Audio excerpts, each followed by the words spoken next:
ओम श्री शक्ति नमः। ओम श्री शक्ति नमः। ओम श्री शक्ति नमः। ओम श्री शक्ति नमः। अथ नमो अध्यायम। देवताओं द्वारा भगवती को आयुध और आभूषण समर्पित करना तथा उनकी स्तुति करना, देवी का प्रसन्न अट्टहास करना, जिसे सुनकर महिषासुर का उद्विग्न होकर अपने प्रधान अमात्यों को देवी के पास भेजना। व्यास जी बोले, हे राजन, तब भगवान विष्णु का यह वचन सुनकर सभी देवता बहुत प्रसन्न हुए। वे तुरंत माँ लक्ष्मी को वस्त्र, आभूषण और अपने अपने आयुध प्रदान करने लगे। श्री सागर ने देवी को दिव्य रक्त वर्ण वाले महीन तथा कभी भी जीर्ण न होने वाले दो वस्त्र, निर्मल तथा मनोहर हार, करोड़ों सूर्य के समान प्रकाशमान दिव्य चूड़ामणि, दो सुंदर कुंडल तथा गड़े प्रसन्नता पूर्वक दिए विश्वकर्मा ने भुजाओं पर धारण करने के लिए बाजूबंद और अनेक प्रकार के रत्न जटित दिव्य कंकन प्रशंसित होकर उन्हें प्रदान किए। साथ ही तवस्ता ने मधुर ढवने वाले चमकीले सबसे रत्न जटित और सूर्य के समान प्रकाशमान दो नूपुर पैरों में पहनने के लिए उन्हें प्रदान किए। माँ समुद्र ने उन्हें गले में धारण करने के लिए मनोहर कंठार और रत्नों से निर्मित तेजोमय अंगूठियां प्रदान की। वरुण देव ने भी कभी न मुरझाने वाली कमलों की माला, जो सुगंध से परिपूर्ण थी तथा जिस पर भौरे मंडरा रहे थे, और वैजयंती नामक माला भगवती को प्रदान की। हिमवान ने प्रसन्न होकर उन्हें नाना प्रकार के रत्न तथा सूर्य के समान चमकीले वन वाला एक मनोहर सिंह वाहन के रूप में प्रदान किया। सभी लक्षणों से संपन्न तथा सुंदर रूप वाली वे कल्याण में श्रेष्ठ भगवती दिव्य आभूषणों से विभूषित होकर सिंह पर आरूढ़ होकर अत्यंत सुशोभित हो रहे थे। तत्पश्चात भगवान विष्णु ने अपने चक्र से उत्पन्न करके शस्त्र आरो वाला तेज संपन्न और दैत्यों का सिर काट लेने की सामर्थ्य वाला एक चक्र उन्हें प्रदान किया। शंकर जी ने अपने त्रिशूल से उत्पन्न करके भगवती को एक ऐसा उत्तम त्रिशूल अर्पण किया जो दानवों को काट डालने की शक्ति से संपन्न तथा देवताओं के भय का नाश करने वाला था। वरुण देव ने अपने शंख से उत्पन्न करके प्रशंसित होकर देवी को एक ऐसा शंख प्रदान किया जो मंगल में अत्यंत उज्ज्वल तथा तीव्र ध्वनि करने वाला था। अग्निदेव ने प्रशंसित होकर सैकड़ों शत्रुओं का संहार करने वाली मन के समान तीव्र गति से चलने वाली तथा दैत्यों का विनाश करने वाली एक शक्ति उन्हें प्रदान की। पवन देव ने भगवती माँ लक्ष्मी को बाणों से भरा हुआ एक तरकस तथा देखने में अत्यंत अद्भुत, कठिनाई से खींचा जा सकने वाला और कर्कश टंकार करने वाला धनुष प्रदान किया। देवराज इंद्र ने अपने वज्र से उत्पन्न करके एक अत्यंत भयंकर वज्र तथा ऐरावत हाथी से उतार कर एक परम सुंदर तथा तीव्र ध्वनि करने वाला घंटा तुरंत भगवती को अर्पण किया।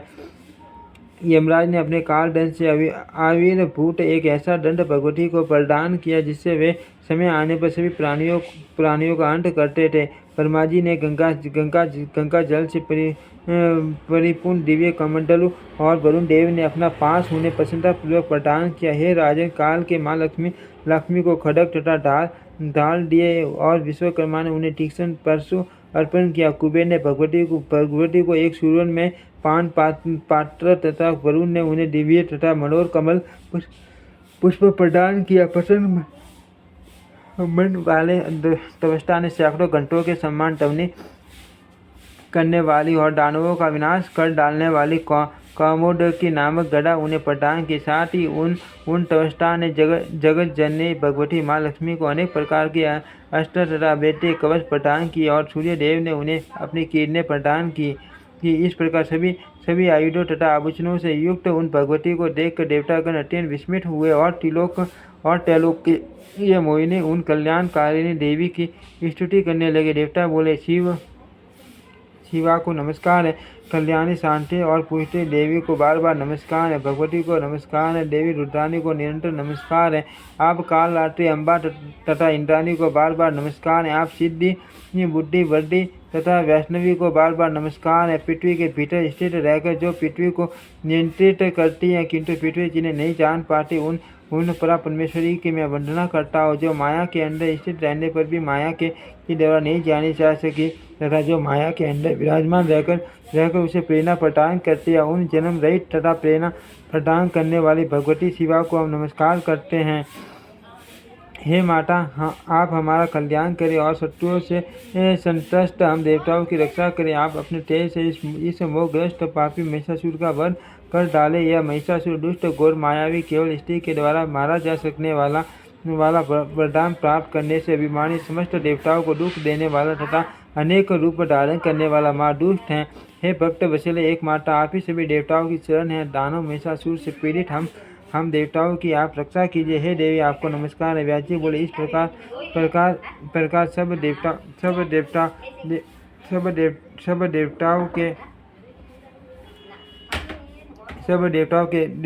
देवताओं की स्तुति करने पर समस्त सुख प्रदान करने वाली माँ देवी मुस्कुराकर उन देवताओं से यह मंगलमय वचन कहने लगी। देवी बोली, हे देवतागण, आप लोग मन बुद्धि महिषासुर का भय त्याग दे। मैं वर पाने के कारण अभिमान में सूर तथा मोहग्रस्त उस महिषासुर को आज ही रण में मार डालूंगी। व्यास जी बोले, देवताओं से ऐसा कहकर वे भगवती अत्यंत ऊंच स्वर में हंस पड़ी। वे बोली, इस संसार में यह बड़ी विचित्र बात है कि ये सारा जगत ही भ्रम तथा मोह से ग्रसित है। ब्रह्मा, विष्णु, शिव, इंद्र आदि तथा अन्य देवता भी महिषासुर से भयभीत होकर कांपने लगते हैं। हे श्रेष्ठ देवताओं, देव बल बड़ाई भयानक और दुर्जय हैं। काली सुख और दुख का करता यही सबका प्रभु तथा ईश्वर है। सृष्टि पालन तथा संहार करने में समर्थ रहते हुए भी वे ब्रह्मा आदि मोहग्रस्त हो जाते हैं, कष्ट भोगते और महिषासुर के द्वारा चिताए जाते हैं। मुस्का कर ऐसा कहने के पश्चात देवी अट्टहास करने लगी। उस अट्टहास का वहाँ भयानक गर्जन दानवों को भयभीत कर देने वाला था। उस अद्भुत शब्द को सुनकर पृथ्वी कांपने लगी। सभी पर्वत चलायमान हो उठे और अगाध महासमुद्र में विक्षोभ उत्पन्न होने लगा। उस शब्द से सुमेरु पर्वत हिलने लगा और सभी दिशाएं गूंज उठी। उस तीव्र ध्वनि को सुनकर सभी दानव भयभीत हो गए। सभी देवता परम प्रसन्न होकर आपकी जय हो, हमारी रक्षा करो, ऐसा उन देवी से कहने लगे। अभिमान में सूर महिषासुर भी वह ध्वनि सुनकर क्रुद्ध हो उठा। उस ध्वनि से संकर्षित महिषासुर ने दैत्यों से पूछा, यह कैसी ध्वनि है? इस ध्वनि के उद्गम स्थल को जानने के लिए दूतगण तत्काल यहाँ से जाए। कानों को पीड़ा पहुँचाने वाला यह अति करुण भीषण शब्द किसने किया है? देवता या दानव, जो कोई भी इस ध्वनि को उत्पन्न करने वाला हो, उस दुष्टात्मा को पकड़कर मेरे पास ले आए। ऐसा गर्जन करने वाले उस अभिमान के मद में उन्मत्त दुराचारी को मैं मार डालूंगा। मैं सीन आयु तथा मन बुद्धि वाले उस दुष्ट को अभी यमपुरी पहुंचा दूंगा। देवता मुझसे पराजित होकर भयभीत हो गए हैं। अर्थ वे ऐसा गर्जन कर ही नहीं सकते। दानव भी ऐसा नहीं कर सकते, क्योंकि वे चला तो मेरे अधीन है। तो फिर यह मूर्खता का पूर्ण चेष्टा किसकी हो सकती है?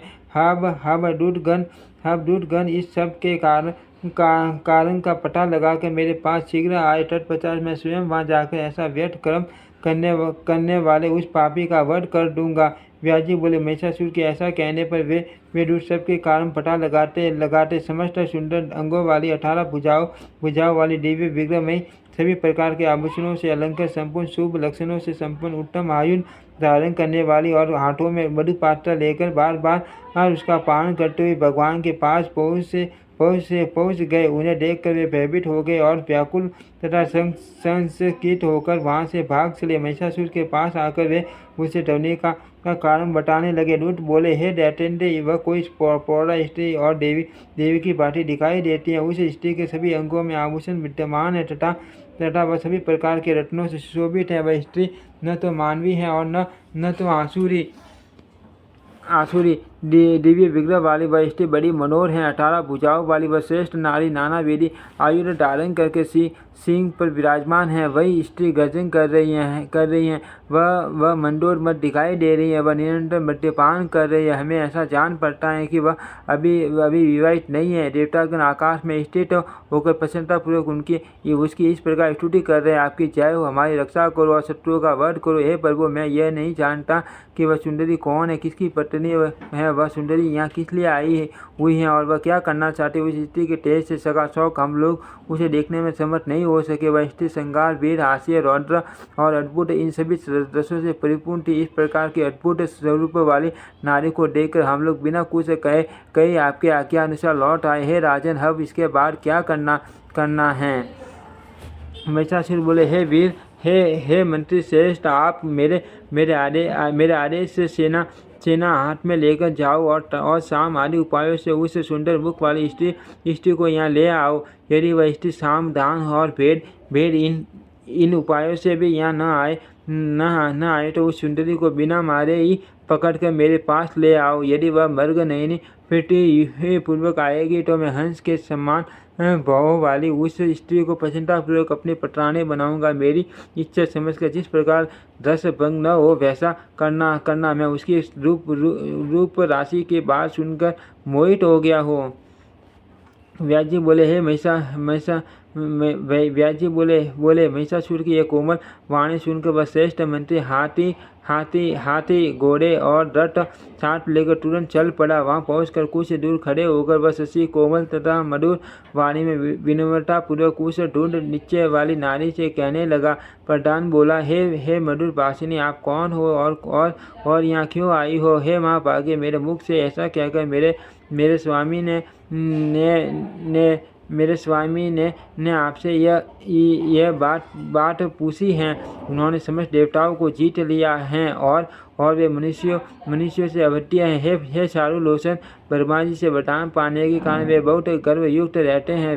वे दैत्यराज महर्षि बड़े बलवान हैं और अपनी इच्छा के अनुसार वे सदा विविध रूप धारण कर सकते हैं। सुंदर वेश तथा मनोहर विग्रह वाली आप यहाँ आई हुई हैं। ऐसा सुनकर मेरे प्रभु महाराज महिषासुर आपको देखना चाहते हैं। वे मनुष्य का रूप धारण करके आपके पास आएंगे। हे सुंदर अंगों वाली, आपकी जो इच्छा होगी वह हम उसी को मान लेंगे। हे बाल मृग के समान नेत्रों वाली, अब आप उन बुद्धिमान राजा महेश के पास चले और नहीं तो मैं स्वयं जाकर आपके प्रेम में लीन।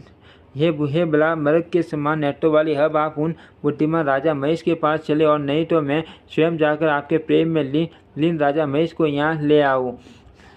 हे देवी, आपके मन में जैसी इच्छा होगी मैं वही करूँगा। आपके रूप के विषय में सुनकर वे पूर्ण रूप से आपके पुरुष वशवर्ती हो गए हैं।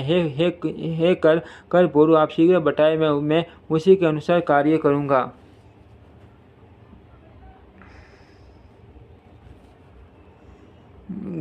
कर बोरू वदांशु इति श्रीमद्देवी भागवते महापुराणे अष्टादशशास्त्रं संहितायां पंचमे स्कन्धे महिषं तेना देवी वार्तनं वर्णनं नाम नमोऽध्यायः। ओम श्री शक्ति नमः।